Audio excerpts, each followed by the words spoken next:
Let's begin where all innovation training should start, with high jumping. I know you're used to having more air under your wings, but we will begin in the 1900s, when high jumping was establishing itself as a sport and breaking the 6-foot mark was a big deal. At that time, the scissor kick ruled the roost, but in the early 20th century, the Western rollers hit the scene with their awkward but more effective hunchback method. That was until 1960, when an innovative approach changed the sport forever. Some of you may know him. Dick Fosbury used a new technique to elevate his performance and everybody who followed him. He went from barely making the track and field team, and in just 5 short years had won an Olympic gold medal and set an Olympic record. His jumping style, where he dives over the bar backwards and he arches his back and he kicks his legs out at the last minute, is called the Fosbury flop. A journalist gave him that name because he said he looked like a fish flopping around in a boat. The status quo has often had a tough time with innovative approaches. Being called a flop comes with the territory for most of us innovators. So I'm hoping you will follow Dick's lead and take a leap of faith with me and learn a new technique, one that I believe could change the way you innovate forever. So let's shift from the Olympic Games to the game of innovation. In order to win this game, you must invent things that create value. It has been my experience, only valuable innovations get approved, only valuable innovations get funded, only valuable innovations get implemented, only valuable innovations get adopted and have sustained success. And without a value-driven approach, you end up with lots of innovation efforts that unfortunately sound like this. Hey, I've got a great idea for a business. That's exciting. Tell me about it.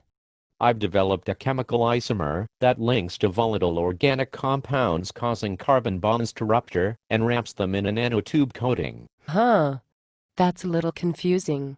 Can you dumb it down for me? Sure. What I do is I take a proprietary isomer that I developed with a picric acid wash that hollows out the carbon bonds and replaces them with a nanotube wrapping. Okay, so I guess it's pretty technical. Oh yeah. I've been working on this isomer for 9 years. So what's the business idea? To sell it. To who? Everybody will want one. What for? So they can wrap their volatile organic compounds in carbon nanotubes. I think you might need a target customer. I don't think I need to wrap my compounds in your nanotube. Well, maybe not you. So, for people who buy it, what's the value you are providing them? I've developed a chemical isomer that links to volatile organic compounds, causing carbon bonds to rupture and wraps them in a nanotube coating. You've said that already. This is getting annoying. Why should anyone care about your isomer? I spent 9 years on this. I know that. Okay, pretend I'm an investor. How can I make money off your product? By selling it. You're a smart guy, but try not to think like a scientist. Think like a business person. Okay. Value chain. Term sheet. I have to go now and answer that. That's not your phone. I know. All right. I know what you're saying. How have I survived this long without a carbon nanotube coating? I admire her efforts to help navigate the obvious tech push. But what if he and she had a systematic way to guide their innovation efforts toward success? What if our brilliant scientists had worked for, say, George Heilmeyer during his leadership of DARPA? He would have been introduced to George's catechism. And these series of questions would certainly have helped our friendly scientist along his 9-year journey. The questions are what George used to determine if a program or a project he was being pitched was likely to deliver valuable results. We liked George's method so much. We thought his way of creating a discipline of innovation was terrific. He has great questions, but it's still a little hard to work with. So we looked a little closer to home for some guidance around innovation. We asked our Silicon Valley network of startups, founders, VCs, and pioneering corporate leaders how they addressed creating value. We ended up with 6 fundamental questions. We packaged them up in a way that made them easy to remember and easy to apply. The 6 questions come together to create an acronym: COSTAR: Customer, Opportunity, Solution, Team, Advantage, and Results. Each of those questions are both foundational and also provocative and guiding for an innovator. Who's the customer and what is their unmet need? How big is the opportunity this creates? What's your solution for going after that customer opportunity? Who needs to be on the team to ensure success? What is your competitive advantage over the alternatives? And what kind of results can you expect from your solution? Part of the magic in this and the power we were able to create was not just finding out the 6 questions, but being able to package them in what we call a value proposition. It's a little different from marketing, where their value propositions are all about polishing up your idea at the very end. We use COSTAR right from the very beginning, recognizing you've got to answer these 6 fundamental questions to develop your idea. It also helps you pitch your idea in a persuasive way. It helps you figure out what sort of prototypes would be effective going forward and how you might prove the concept and test it out. And it's really helpful as a foundation for building proposals and business plans going forward. So COSTAR works like a compass, guiding your organization and your innovation champions toward valuable outcomes. All right, we made a first pass at COSTAR, but I'd like to drill down a little deeper into each of the questions to make sure you are comfortable for your collaboration zone work tomorrow. So let's go into each of the questions, and let's begin with customer. Who is the customer and what is their unmet need? Or another way to ask that question is, who will care about your innovative idea and why? You probably have a complex set of customers you have to manage in government and industry, and of course they're the end users who are actually going to have to use your ideas. So figuring that out is really important. Otherwise, it is very unclear whether you're actually going to be able to create value at the end of the day. Another way to challenge yourself as you try to work through the customer issue is to say, what's the problem you are solving and why is it essential? By asking what's the problem you're solving, you get yourself out of the tech push and you put it into what is that problem that I need to go address. It's a helpful way to look at it. And one reason I'm lamenting and working through the whole customer thing a little bit longer than maybe I need to is because it is one of the fundamental places that innovators fall down on the job. For example, even really smart and heavily resourced organizations get it wrong all the time because they actually don't understand what the true value is of their products and ideas with regard to the market. So here's an example. Microsoft was pretty tired of hearing how clever and brilliant and innovative Google was, so they created a Google graveyard, put up a page of all the flopped Google products that had hit the market. And of course, Google was not to be outdone. They created a Microsoft morgue where they responded back with their own website of all the products and services that Microsoft had offered that had flopped as well. So let's move on to opportunity. When you think about opportunity, you're trying to get a sense of the scale and the potential solving this problem will address. For government, it may have to do with the size and scale of the mission opportunity. For industry, you're talking about the size and growth potential of your target market. In the solution, we're trying to figure out what it is, what is your great idea, what are the key ingredients and how will it all work, why is it unique and special, what makes you think it will be successful, right? We're all pretty good at describing our solutions. It's the other elements we have to spend more time on. The team is pretty straightforward. Who needs to be on the team to ensure success? You may already have some team members and you can highlight them and the expertise they bring if you're trying to get funding for your idea, or you could be at really early stages and say, and these are the kinds of teammates I need to be able to go forward. They could be internal, or you could be looking at external partners. And of course, the advantage is really important. We spend a lot of time on the customer side of this equation, but there's always competition. There are many ways to solve a customer problem. Why is your approach the best? And finally, we jump into results. We end with what are the gains at the end of the day?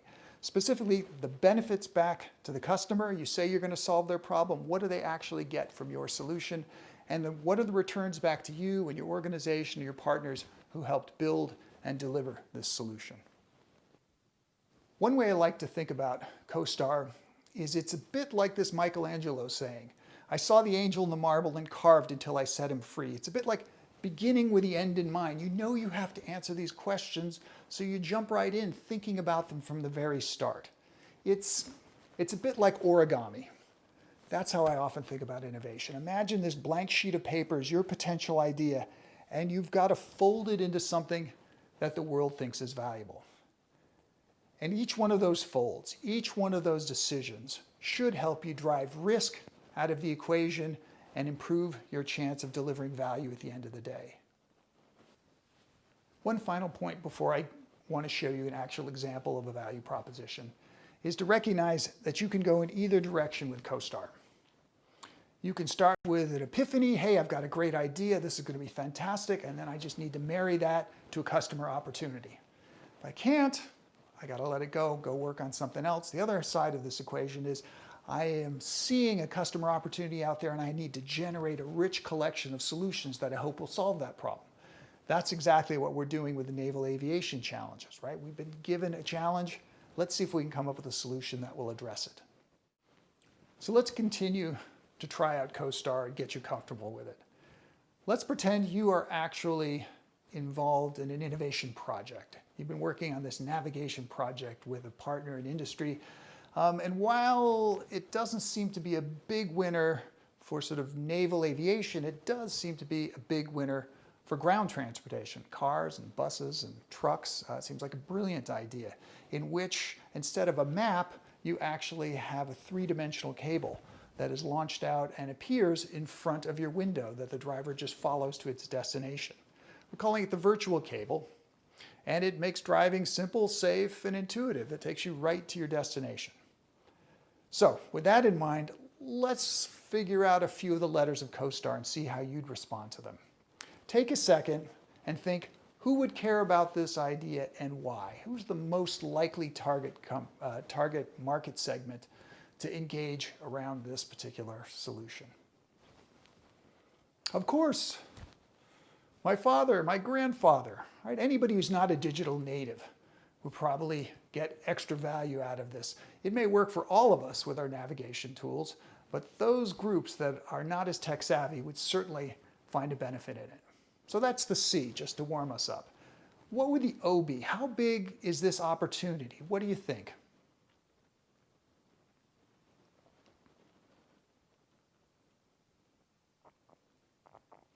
Look, the car navigation market is absolutely huge and continues to grow.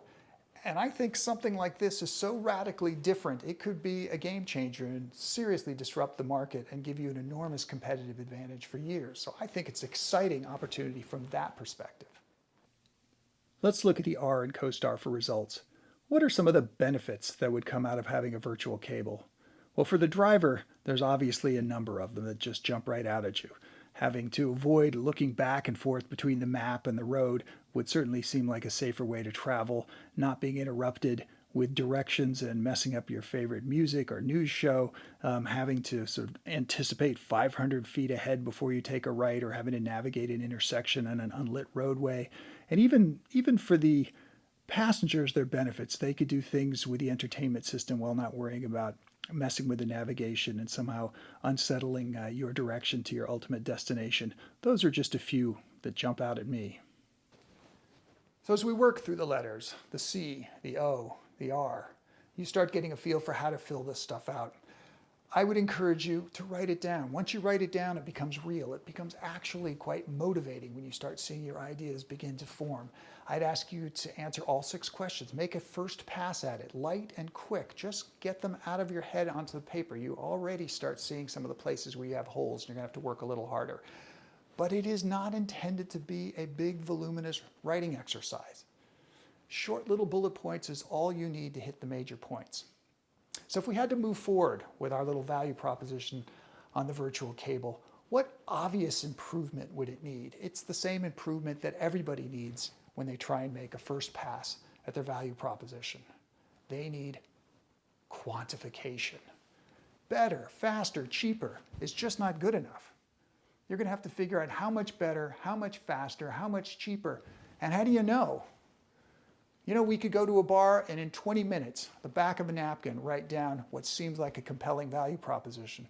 Except it has some holes in it. It doesn't have the same credibility if we don't have any data, evidence to back up our claims and to test out our assumptions. Why do we need to have that? Well, because the bar is high for bold new ideas. They're harder to conceive and they're easier to kill. But boy, when you get it right, it is powerful and rewarding. And one of the things I find most rewarding is actually being able to get lots of people to be able to use and embrace a tool like CoStar, to be able to distribute it across the entire organization. After all, it's just a 6-letter acronym. It's profoundly simple. It becomes part of the common language and concepts. It's how we innovate around here. We use value propositions as a currency for our innovation work. I mean, just to give you an example, I'm working with a national lab, and everybody in that national lab can tell you what a good experiment looks like. A hypothesis followed by a series of dependent, independent variables. We measure and test them. We all get that. But if I ask them, how would you describe valuable, innovative ideas, I get blank looks. I mean, what would happen to the field of science if we couldn't all agree on experiments? It would screech to a halt. And yet we're willing to go around innovating without all agreeing on what an innovative looks like and what's an efficient way to build it. I tell you one group of people who is at the top of the innovation food chain at the moment who figured this out. Jeff Bezos at Amazon. They don't have 6 letters, they have 6-page narrative, but it's the same kind of thing. How do I quickly synthesize the best of those ideas and be able to share it with my leadership team so we can make informed decisions about new and creative approaches to go to market? And Jeff's not the only one who uses these kinds of things. We've had success all around the world. In 42 countries, people are trying and playing with CoStar. It's been very exciting to be on this journey. And I'm excited to bring it all to you as well. You're going to be in your collaboration zones tomorrow. You're going to be working with your CoStar. And in fact, you are all going to review the challenges. You are going to look at the solutions. You're going to add your own solutions. I hope you come up with more and keep creating tonight and tomorrow. But at the end, you're going to have to pick one. And as a team, you're going to have to play it out. You're going to have to say, this is our solution based on this customer opportunity. And here's who the team would be. And here are the benefits. And here's how the solution will work. And here are the results we anticipate we will get.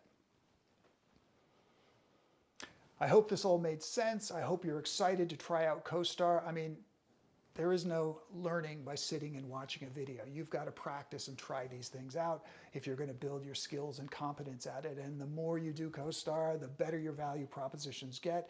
Not only do you accelerate your idea development process, but as you will find out, it improves your ability to present it in a powerful way. And only by getting people to say, yes, I'll fund it, yes, I'll approve it, will you be able to get your ideas implemented successfully.